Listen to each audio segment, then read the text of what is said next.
Bem, ao hipotrélico, o termo é novo, de impensada origem e ainda sem definição que lhe apanhe em todas as pétalas o significado. Sabe-se só que vem do bom português. Para a prática, tome-se hipotrélico, querendo dizer antipodático, sem graçante, impreciso ou talvez vicedito. Indivíduo pedante e importuno agudo. Falta de respeito para com a opinião alheia. Então quer dizer que esse hipotrélico tem a ter esse mesmo significado aqui, né? Ou seja, significado de palavras. Sob mais que tratando-se da palavra inventada, e como adiante se verá embirrando o hipotrélico em não tolerar neologismos, começa ele por se negar nominalmente a própria existência. Nós sabemos que Guimarães Rosa, né, ele falava infinitas línguas, tá? E que os livros dele são cheios de quê? De neologismos, ou seja, novas palavras. E ele mesmo explica muitas vezes o significado dessas palavras, igual aqui. O hipotrélico, ele veio aqui mais embaixo, você pode perceber que é um indivíduo pedante. O que é pedante? Chato. Né? E aqui os outros significados para essa palavra. Aí vem nesse trecho de uma obra de Guimarães Rosa, depreende-se a predominância de uma das funções da linguagem. Vamos lembrar, as funções da linguagem, nós temos a metalinguística, que é aquela que estuda a própria língua. Nós temos a referencial, cujo objetivo principal é falar a respeito do fato ocorrido, do assunto. Isso acontece nas reportagens, nas notícias. A fática, quando há uma preocupação com a comunicação. Está me ouvindo? Compreendeu? Né? Então existe muito nos diálogos. A poética, né?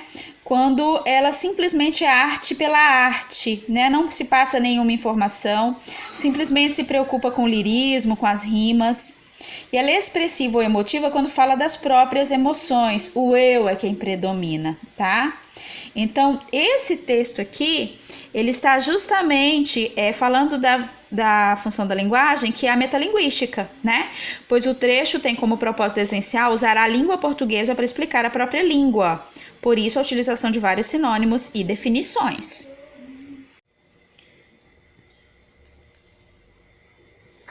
Bem, a questão 4, né? Nós vimos que é repetida. 2 séculos de distância, espetáculo ainda assombroso, que de tão longe uma rainha enlouqueça, lembra? Aquela da Cecília Meirelles, que falava sobre o romanceiro da Inconfidência. Porque, na verdade, há um paralelo, né, entre esses 2 textos, entre o texto do romanceiro da Inconfidência, que é a ditadura militar de 1964, e o que aconteceu com os Inconfidentes, né, antes da proclamação da República lá em Minas Gerais, essa revolta que foi liderada pelo Tiradentes. Então, vocês lembram que era a letra B, né? Pode nascer a partir da atualização de um fato cujo sentido fundamental não perde força na história de um país. Não vou explicar de novo, porque já foi explicado na aula passada. Bom, agora vamos então para a questão 5. Morro da Babilônia. A noite do morro, quando a gente fala em morro, a gente lembra de favela. Descem vozes que criam terror, terror urbano, 50% de cinema, e o resto que veio de Luanda ou se perdeu na língua geral. Quando houve revolução, os soldados se espalharam no morro. Então a gente vê a respeito da invasão da polícia, né, a favela para tentar expulsar os bandidos de lá. O quartel pegou fogo, eles não voltaram, alguns chumbados morreram, né? O morro ficou mais encantado. Mas as vozes do morro não são propriamente lúgubres, ou seja, não lembram exatamente a morte, né? Há mesmo um cavaquinho bem afinado que domina os ruídos de pedra e da folhagem e desce até nós, modesto e recreativo, como a gentileza do morro. Bom, aí a gente vem então.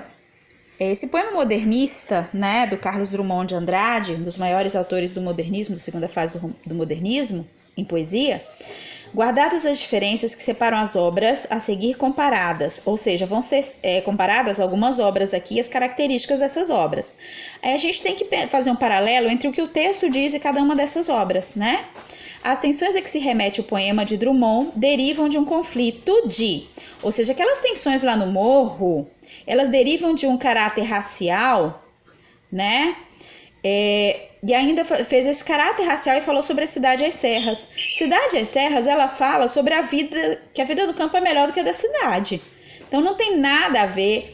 A Cidade às Serras é um livro do Essa de Queiroz, né?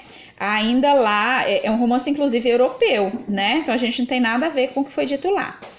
Na letra B, grupos linguísticos rivais, quer dizer, lá quando se fala de morro, né, esses conflitos que aconteceram lá, são de que ordem? Né? São de conflitos linguísticos? Nunca. São de fundo religioso doutrinário? Não. Mas são de quê? Das classes sociais, tal como ocorre em Capitães de Areia. Quer queira, quer não, em Capitães de Areia havia a rivalidade entre os capitães de areia, aqueles menores abandonados que sobreviviam do furto, né, do roubo, certo? Entre eles e a polícia que os caçava, né? Então aqui esse conflito que é remetido aqui no morro, que fala de polícia e tudo mais, é referente justamente a um paralelismo com quem? Com Capitães de Areia, né? Tá? Então é isso aqui, letra D. Continuando agora a questão 6, né?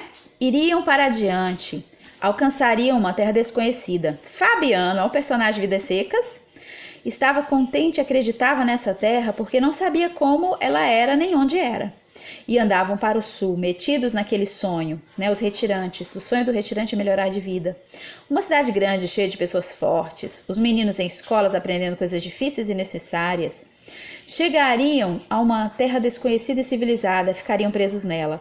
E o sertão continuaria o sertão mandaria para a cidade homens fortes, brutos, como Fabiano, sim, a Vitória e os dois meninos. Aí a questão vem. Publicado em 1938, o romance Vidas Secas tem como contexto histórico literário. A única que a gente poderia colocar que remete a essa questão, esse contexto histórico literário, é o conjunto de obras ficcionais pelo qual se revelam aspectos socioeconômicos das regiões brasileiras. Tá? Então essa aqui é a única alternativa que condiz com o que está sendo perguntado.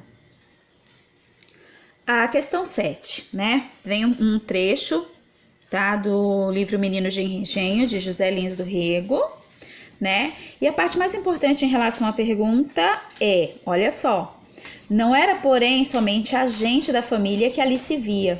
Outros homens de aspecto humilde ficavam na outra extremidade, comendo calados. Depois seriam eles os meus bons amigos. Eram os oficiais carpinas e pedreiros que também se serviam com o senhor de engenho, nessa boa e humana camaradagem do repasto. Então aqui é uma informação, que as pessoas mais simples também se alimentavam à mesma mesa que o senhor de engenho, né? Aí a gente vem. Menino de Engenho de José Lins do Rego é narrado pelo protagonista que, ao evocar suas memórias, quer dizer, foi praticamente um livro de memórias, por quê? Porque ele falava daquilo que ele conhecia enquanto menino, porque ele viveu, né, em um engenho. Vai recobrando a infância e seus desdobramentos na fazenda do avô. Aí vem. Assinale a alternativa que melhor traduz o sentido de nessa boa e humana camaradagem de repasto, né? Boa camaradagem, humana camaradagem é um ato de bondade. Então, esse ato de bondade e alimento, tá? Seria o quê? Ele apresenta o que no contexto? Ele apresenta que ele é uma referência do narrador à atitude bondosa de um senhor de engenho em dividir as refeições com as pessoas humildes da classe trabalhadora.